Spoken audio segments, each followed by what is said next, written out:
Hey guys, what's up? Welcome back to Beer Geek Nation. I'm your host, Chris. Thank you so much for joining me once again for another beer review. And today, guys, we are looking at a really special collaboration beer between two of my personal favorites, Sierra Nevada Brewing out of Chico, California, and of course, Russian River Brewing. They got together and brewed a first for Sierra Nevada. This is an American wild ale, or they're calling it a domesticated wild ale. And this is their Brux, an 8.3% alcohol by volume Belgian style ale that was re-fermented with Brettanomyces, bruxellensis, and I apologize for the pronunciation there if I pronounced it wrong, but this is the first time that Sierra Nevada has used a Brett strain, so Vinny was a little nervous, but they wanted to do it, so they gave it a shot. And bruxellensis, Brett bruxellensis, is typically the Brett strain that gives you a big horse blanket flavor and takes between 3 to 6 months to actually develop a really big flavor. So this beer is going to develop really nicely over time. It's brewed basically to cellar, so you're going to want to pick yourself up 2 bottles of it. Very widely distributed as far as I understand. A little bit pricey, but hopefully worth it. So let me get into a glass, let you guys know how it smells, tastes, and give you the verdict on the Sierra Nevada / Russian River Brux. All right, guys, so the appearance on the Brux, it's a beautiful golden orange, verging on like a yellow. Lots of carbonation coming at the bottom of this one, just streaming off there like a white wine or a champagne. Pretty clear, actually, for a beer with Brett in it. Usually they're a little bit haze. I mean, there's some haze to it, but not a whole lot. There wasn't a whole lot of head to speak of, but again, with a wild ale, you don't expect a lot. The head that was there, nice bright white, kind of clean looking head, dissipated really quickly. A little bit of head lacing on there, a touch of alcohol legs, just a really nice looking wild ale. All right, the aroma on the Brux. Yeah, definitely get that Brett character. You get a little bit of a Band-Aid smell to it, lots of leather. Again, that wet horse blanket, that hay kind of barnyard smell to it.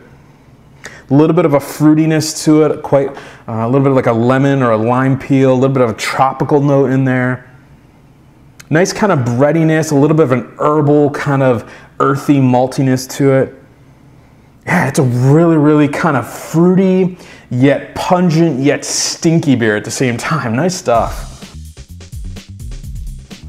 All right, the taste on the Brux. Cheers. Right at the front of the tongue, there's a huge pop of carbonation, almost like a white wine or a champagne that really helps to open up the taste buds. Middle of the mouth, again, that Brett just shining through, big leathery, kind of tobacco tastes almost, followed almost immediately by like a big tropical fruit, a big kind of dry papaya or mango type of flavor in there, followed up by like that barnyard kind of wet hay horse blanket. And I know how that sounds, but it just works really well, kind of the contrast between everything.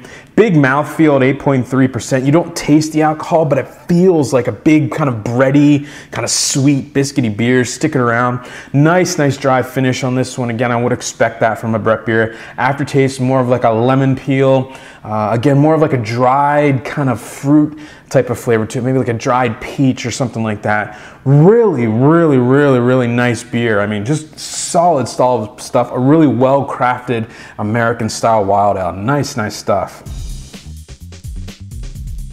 All right, guys, so the final verdict on the Sierra Nevada Russian River Brux coming in at 8.3% alcohol by volume, guys. I'm going to give this one an A. This is easily one of the most interesting American wild ales I've ever had. And really kind of what stands out for me is they took that Brett, you know, that single Brett strain, they put it in here and they said, this is what it is. This is what it's going to taste like. And it absolutely does. Can't wait to try this beer in 6 months when it's really kind of developed. It's really just a platform for that Brett. It's really a cool beer. If you've never had a wild ale and you really want to try what one tastes like, it's really kind of middle of the road and safe, but at the same time, not really, because it kind of verges on a lot of funkiness, a lot of these weird kind of tropical fruits that you don't usually get in a beer, and you usually don't get the flavors together, but man, do they work in this beer. Really refreshing, easy to drink at 8.3%, a great beer for this time of year. So definitely check it out. If you've never had a wild ale and you really want to get a good one, check this one out. So with that said, getting an A for me, just awesome stuff. And remember, folks,